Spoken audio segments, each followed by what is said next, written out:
যান দুর্ঘটনা এখন নিত্যদিনের রুটিনে পরিণত হয়েছে। প্রসঙ্গ যদি হয় কমলপুর, প্রতিদিনই অভিযোগ উঠে আসে যে সেখানে আহত কিংবা কারোর মৃত্যু হয়েছে এই যান দুর্ঘটনাকে কেন্দ্র করে। এবার সোমবারও আমবাসা সড়কের ঘাটে চম্পুনি বাজার সংলগ্ন এলাকায় বাইক এবং অটো গাড়ির সংঘর্ষে মোট 6 জন আহত হয়। আহতদের বিমল সিংহ মেমোরিয়াল হাসপাতালে আনার পর বাইক চালক সুমন ঘোষের অবস্থা আশঙ্কাজনক হওয়ায় তাকে কুলাই হাসপাতালে রেফার করা হয়েছে। সুমন ঘোষ কমলপুর ওবিসি মন্ডল সভাপতি বলে জানা গেছে। যান দুর্ঘটনায় সুমন ঘোষ সহ 6 জন গুরুতরভাবে আহত হয়েছে। আহতরা হলেন বাইকের পেছনে বসা আহত সুমন ঘোষের ছেলে শান্তনু ঘোষ, বাড়ি 1 নম্বর কলাছড়ি। অন্যদিকে অটো চালক সুনীল শব্দকর, বাড়ি মহকুমার শান্তির বাজার, শ্যামল দত্ত, তাঁর স্ত্রী রূপালী দত্ত, ছেলে অর্ঘদীপ দত্ত তাঁদের বাড়ি শহরের ফুলচুরি এলাকায়।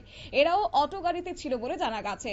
এছাড়া খবর যে সোমবার বেলা 1টা নাগাদ কমলপুর ওবিসি মন্ডল সভাপতি সুমন ঘোষ তার ছেলে শান্তনুকে বাইকে বসিয়ে কলাছড়ি বাড়ি থেকে হালহালি যাচ্ছিল। এমন সময় বিপরীত দিক থেকে আসা একটি TR04A3473 নম্বরের একটি গাড়ির সাথে সজোরে ধাক্কা লেগে দুর্ঘটনাগ্রস্ত হয়েছে।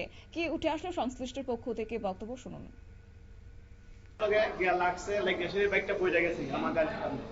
আমি তো আইতাছি কুলাই থেকে পেশেন্ট আসলো আমাকে, তখন বাইকটা আমার গাড়ির সামনে পড়ে নয়, আমি তা কন্ট্রোল করতে পারছি তখন আমার গাড়িটা দিয়ে নেওয়া হয়। দুইজন আহত হয়েছে, দুইজনে ব্যথা পাইছে। আমরা তাই না, আপনিও আহত হয়েছে। আমি তো চালাইতেছি গাড়ি, তখন তো বাইকটা আমার গাড়ির সামনে অবস্থা। কোন জায়গাতে হয়েছে? হ্যাঁ, কোন জায়গাতে ঘটনাটা হয়েছে? এটা ওই গাড়ি বাজারটা পাইরিয়া কমলপুর দিকে আইতে। আপনারা শুনলেন সংশ্লিষ্টের পক্ষ থেকে গোটা বিষয়টি এবং বাইক সহ সেই গাড়িটি রাস্তায় ছিটকে পড়ে। এতে মোট 6 জন আহত হয়। বাইক চালক সুমন ঘোষ অবস্থা আশঙ্কাজনক হওয়ায় তাকে কুলাই হাসপাতালে রেফার করা হয়েছে।